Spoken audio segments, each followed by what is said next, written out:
And we can go to our next topic because this one is really interesting. So, the WNBA Commissioner, Kathy Engelbert, was on, I want to say, NBC doing an interview. And they asked her a question pertaining to the toxicity that's going around the fan base and the media um, that's surrounding Caitlin Clark and Angel Reese. And I think that was a good opportunity for her to kind of address it and nip some things in the bud, and say we don't stand for this, and put those type of things to bed. And she failed at it. She failed miserably. So this is what her response was when they asked her. Thinking about it, I like, damn. So Kyrie is the Kobe to. Why is that even in there? There we go. That question, which raises some sensitivities of rivalries between players. In the case of Angel Reese, who's just had to shut it down because of a wrist injury, Caitlin Clark, who's continuing to play. Rivalry that goes back to their college days, presumably, where I guess some trash talking entered in. But now it seems on some social media channels to have taken a darker turn, a more menacing turn, where race has been introduced into the conversation, where sexuality is sometimes introduced into the conversation. How do you try and stay ahead of that, try and tamp it down, or act as a league when two of your most visible players are involved, not personally, it would seem, but their fan bases are involved in saying some very uncharitable things about the other? Well, the one thing that's great about the league right now, we do sit at this intersection of culture and sport and fashion and music. Like, the WNBA players are really looked at now as kind of cultural icons. True. And when you have that, you have a lot of attention on you. There's no more apathy. Everybody cares. It is a little that Bird Magic moment, if you recall, from 1979, when those two rookies came in from a big college rivalry, one white, one black. And so we have that moment with these two. But the one thing I know about sports, you need rivalry. That's what makes people watch. They want to watch games of consequence between rivals. They don't want everybody being nice to one another. So the social media is different today than it was in 1979 when it didn't exist. But, I always tell the players, I was told a long time ago, if someone's typing something in and you wouldn't ask their advice, ignore it. So it's a balance, but certainly from a marketing dollars, but corporate partners are stepping up to endorse these players much more so than they were 5 years ago, because they see the benefit of having women and diverse women representing their brand. I agree. Rivalries are good. Manning and Brady, the prime one among them. I didn't like it. So she, like I said, she missed the opportunity to nip it in the bud, but she made it worse. Like, if she just would have sidestepped the question, then the worst thing that she did was avoid answering the question. But she didn't just sidestep the question. She then offered up a reason why it was good for the league, and which means that I'm aware of all of that toxic stuff that's going on. I'm aware of the misogyny. I'm aware of the sexism. I'm aware of the racism, and I'm aware of the whatever, the genderism, whatever you want to call, all these people making these comments about the WNBA player sexuality and who they choose to kick it with, right? She said, I'm aware of all that stuff. I know that the fans that we've brought to this game is insulting our players. I know they're insulting everyone based on what they feel like they want to see with Caitlin Clark.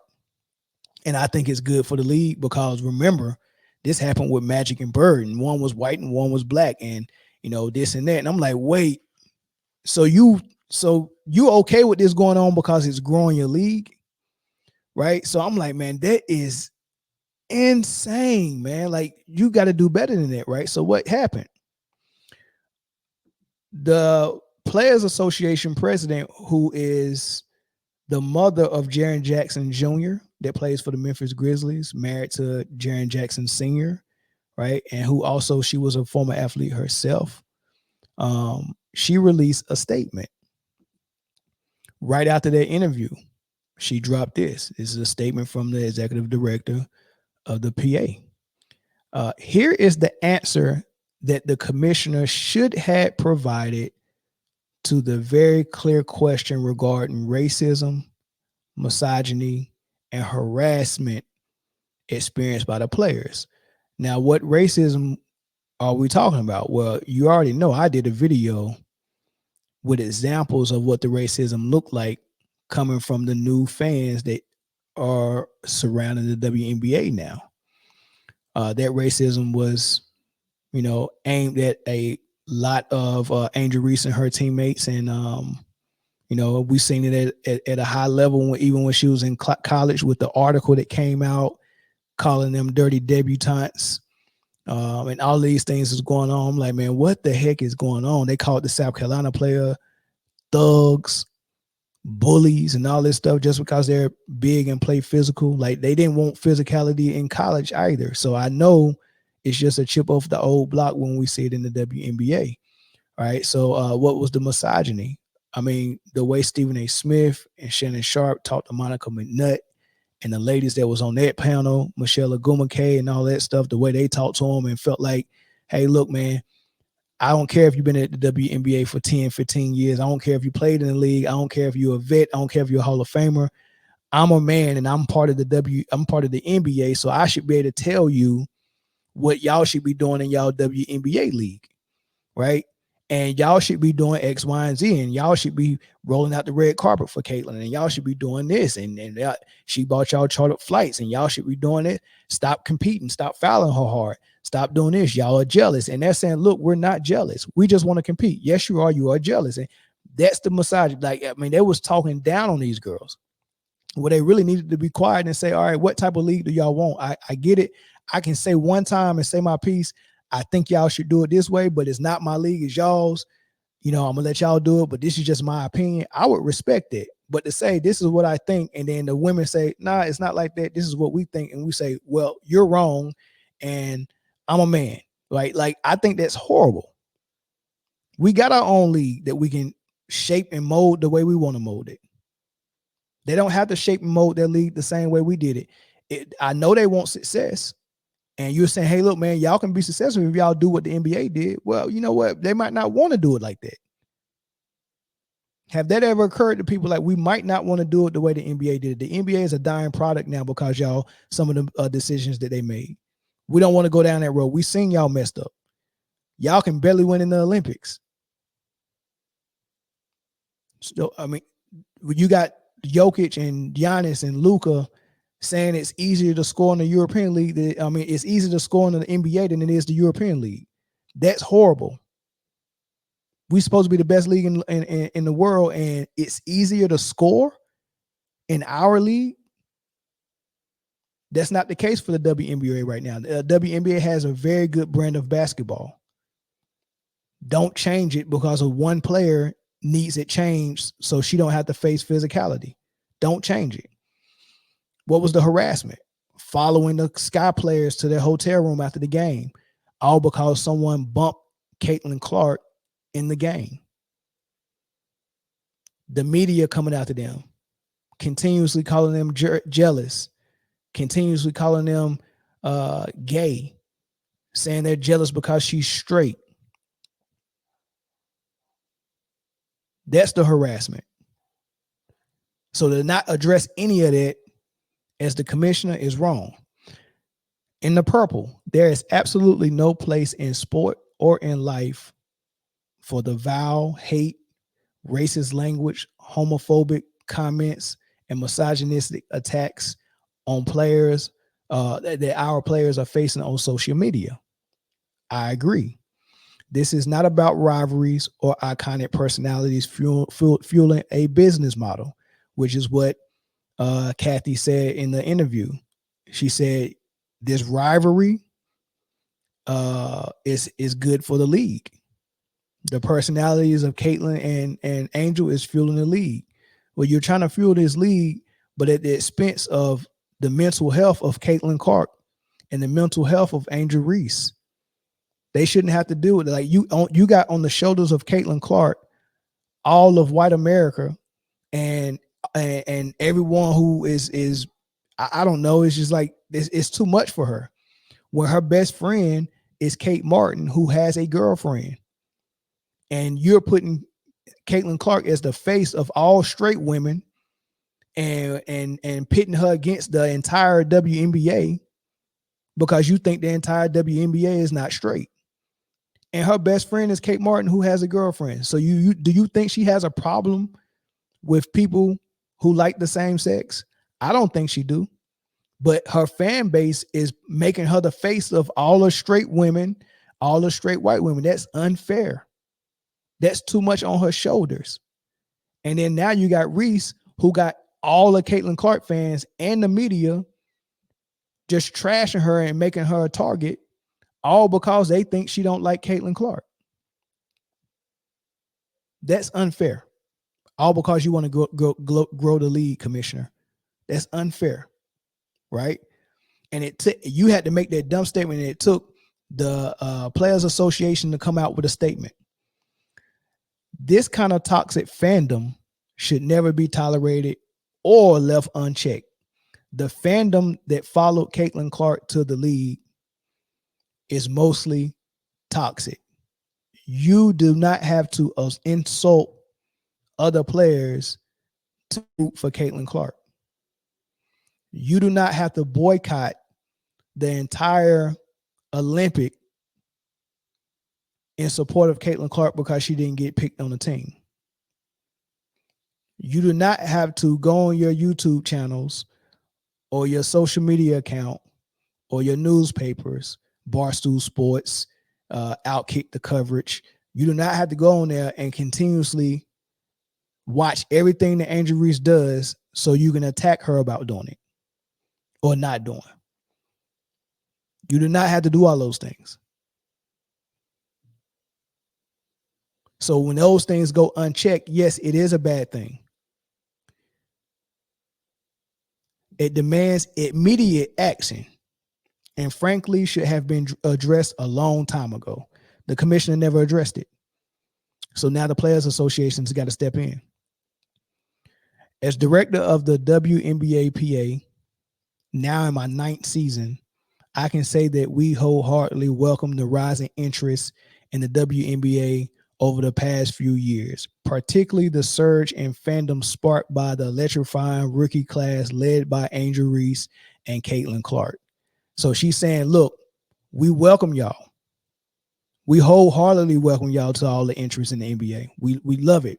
However, to the loyal fans who have been with the W for decades, she highlighted that one, to the loyal fans, because loyalty is through the ups and downs, I'm sticking with you.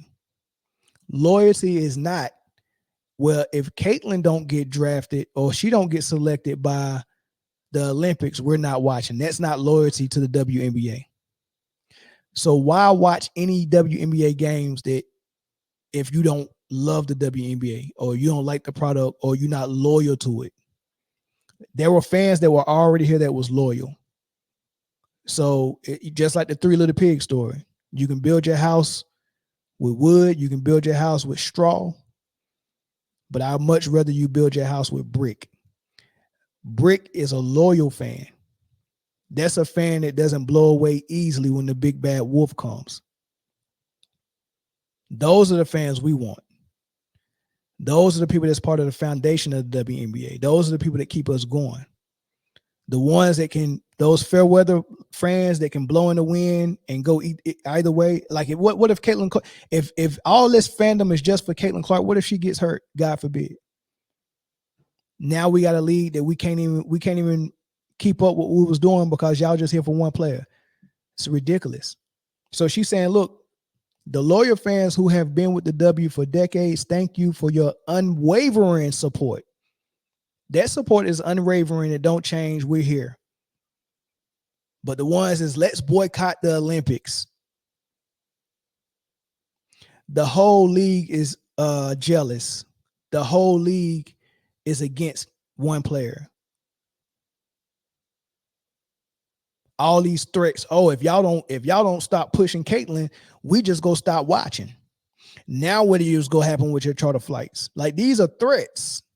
Like, who wants a fan base that continuously threaten them for just playing basketball the way they've always been playing it? If you would have been watching us, you would have known that that's what we've been doing for years. Now you telling us, well, if you don't stop pushing Caitlin Clark, we go leave, and then your charter flight's gonna be gone, and then what you gonna do? Have peace of mind? Because I guarantee you, this is probably the most stressful basketball season they've ever been through. They're gonna have peace of mind. They're gonna have peace of mind. You know the history of the game, and then she's still talking to the unwavering support and the loyal fans. She said, you know the history, you know the game, and you know the players. You know us best. Man, that's a bar. She says, you know the history, the game, and the players. You know us best. The loyal fans is what she's talking about. Pretty much these new fans that came with the WNBA, we can care less about y'all. We appreciate y'all. Welcome to the W. Enjoy it. We got a lot of things that you can enjoy in this league. We're glad you're here. But we got grassroots fans here. We got loyal fans. We got fans who know the history. We got fans who know that hard foul that Caitlin Clark got is normal in our league. We know that some of our best players have all endured those hard fouls. We know that some of our best players came in, endured it, overcame it, and then got on top of the league. We respect that. We've seen the league at its lowest. We remember when the games was on the Lifetime Network. Those are loyal fans. Those are fans that's not going to go and attack other fans and attack other players and follow them to their hotel room and try to threaten them and try to intimidate them. Call them out for their sexuality. Call them out for all of that stuff. No, our fans never did that.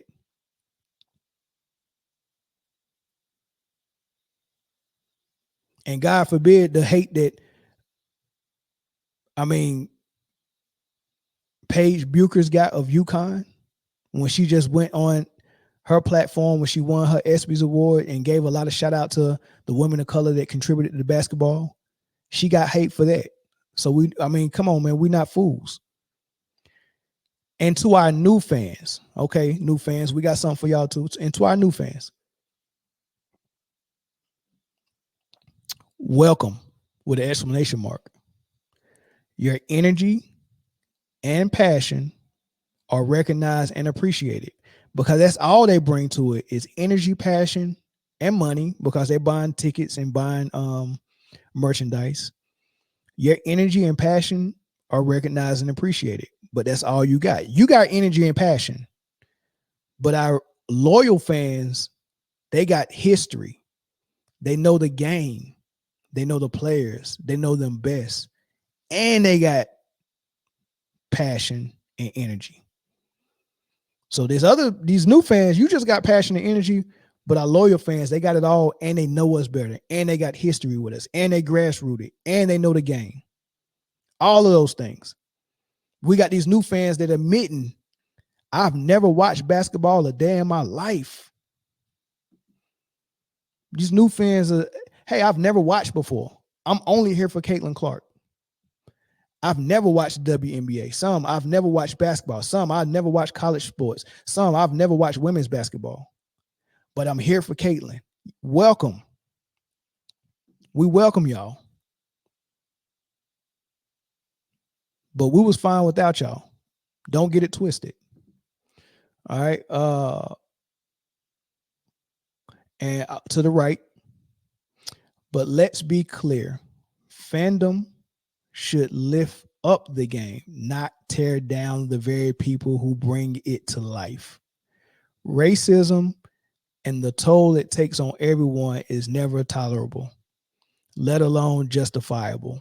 I had a person tell me that everything Angel Reese gets coming her way, she asked for it. She asked to be the villain, so she should just shut up and stop playing the victim. So I asked him, so that means everything, the racism, the harassment, she got to endure all of it, and she can never say anything about it.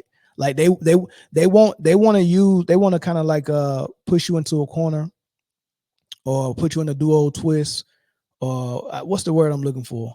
They want to use guilt and shaming tactics to force you to be okay with the harassment they're giving you, right?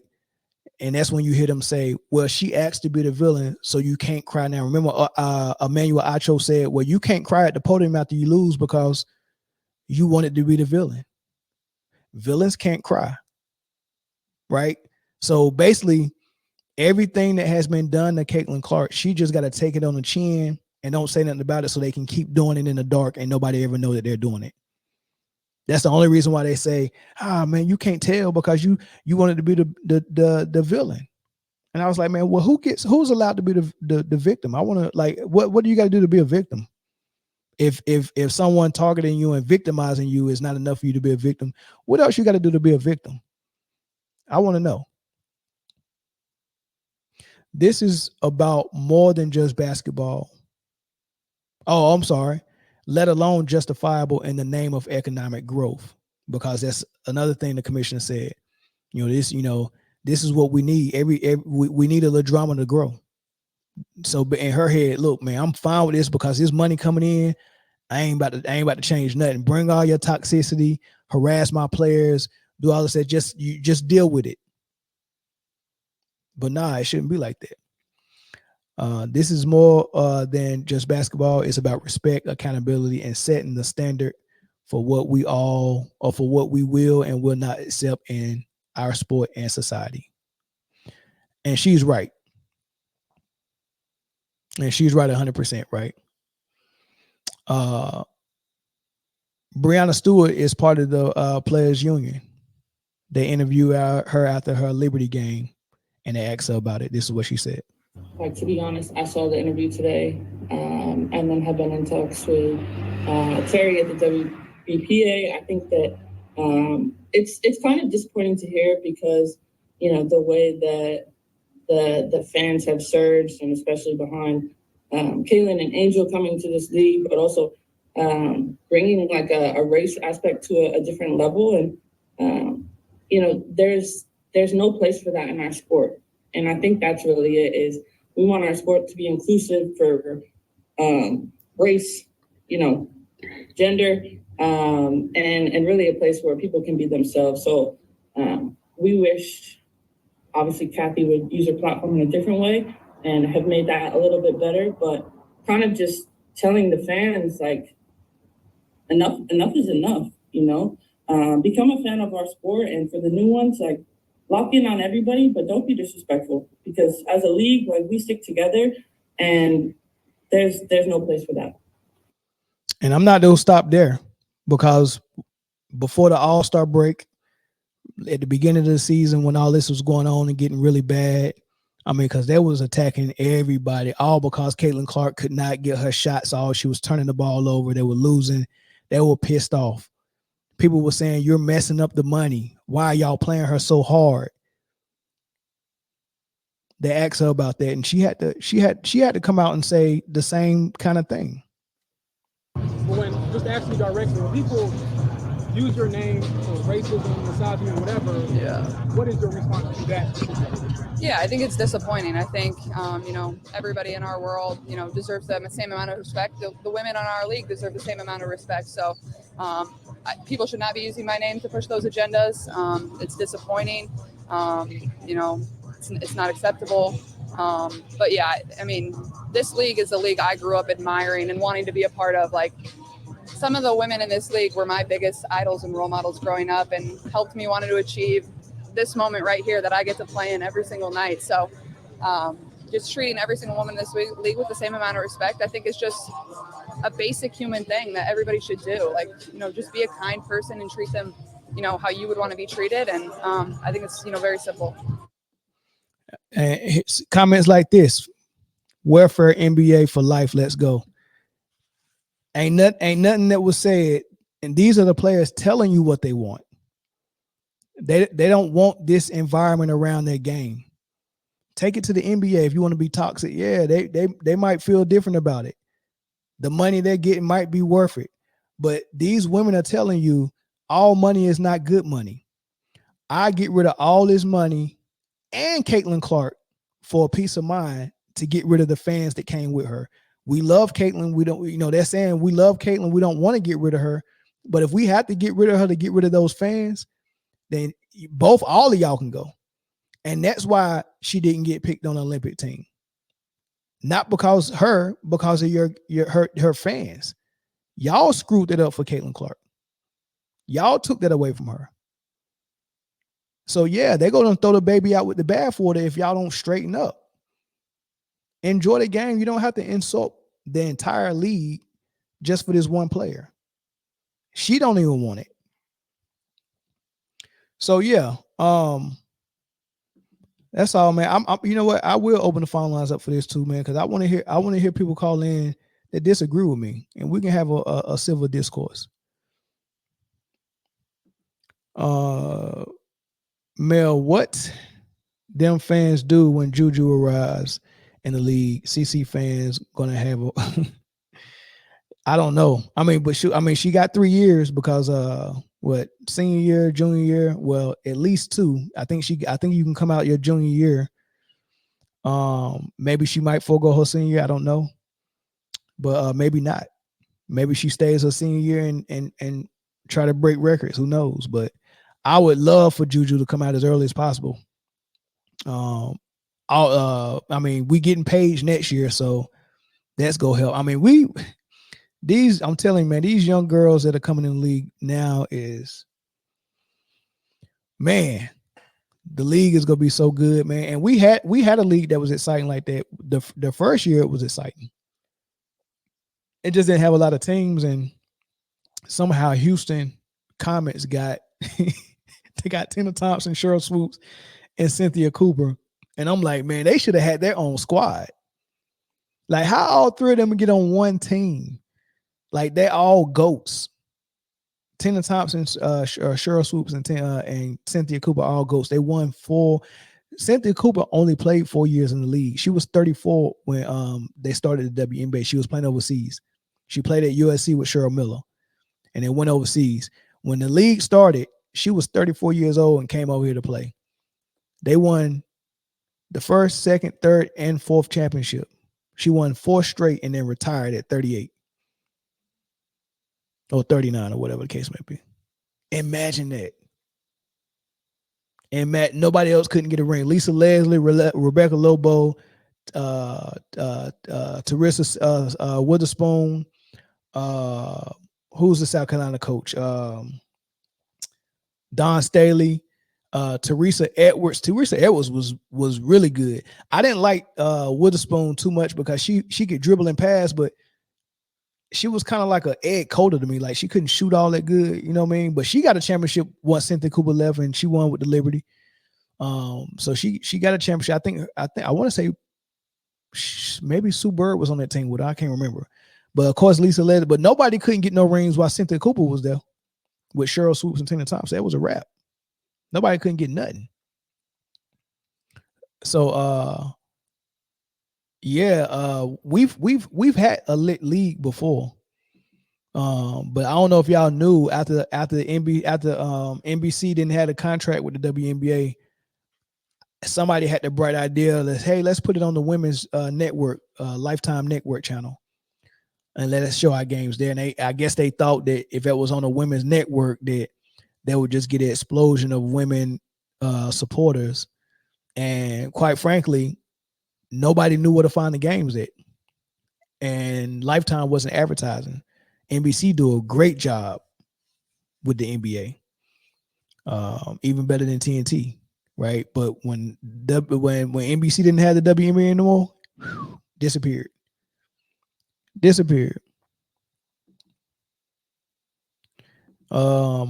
Keyboard gangsters, they don't warrant respect. They're not authentic. They're just miserable, hateful people. Yeah, you're right. 100%. I hate that the league has stepped in for CC. I wanted to see her develop legitimately. Yeah. Like the way they defend her now and the calls her entire team gets now, not just Caitlyn, her entire team gets star calls now. I'm like, man, come on, man. After 7 games, like it took Michael Jordan 7 years, and Michael Jordan was doing Michael Jordan stuff even against all that opposition and defense. They wasn't winning to the point where they was getting to the championship, but he was still averaging his 30 and 37. It wasn't like the defense was stopping him. It was stopping his teammates. His teammates wasn't ready for it. He could still get by with it. He could still get his 30, but they just couldn't get the wins, and his teammates couldn't do what they wanted to do. Right? So nothing changed for MJ to be MJ. MJ was MJ when he got drafted. They told us CC was MJ, and when she got there, we was like, nah, that might be JM, but it ain't MJ. And I was like, well, let's change everything around her and make her MJ. You know what I mean? So I think that's a little fraudulent, man. But yeah, since we're not getting the phone calls, let's be honest. It's not just a sport; it's a business. The people in the office have to look at as a business. The fans aren't in the office when commissioners talking with the supports. Oh yeah, for sure, it's a business. I agree with you. It's a business. I always watch the WNBA because I always had cable. Oh man. Saw that today, Mel, when my Aces won. Nah, did they win? Yeah, I wish I could have been watching it, man, but I wanted to get y'all, because I was supposed to do this for lunchtime, but I had technical difficulties, man, so I ended up doing it late. But I had to get y'all this live because y'all ain't seen this since last Friday. So I had to do that. But my last topic, and I think y'all gonna like this one, and I need y'all to call in on this one as well. As a matter of fact, hold on, before we end this, because I didn't do Kathy her justice after the of course Brianna Stewart and everybody from the Players Association said what they said about Kathy. She did tweet back and say that during a recent media interview, I was asked about the dark side of social media and online conversation about WNBA rivalries and race. To be clear, there's absolutely no place for hate or racism of any kind in the WNBA or anywhere else. So she did come back and clean up her missed opportunity. So I give her credit for that. Another funny thing that happened, of course, we had the presidential debate last night, right?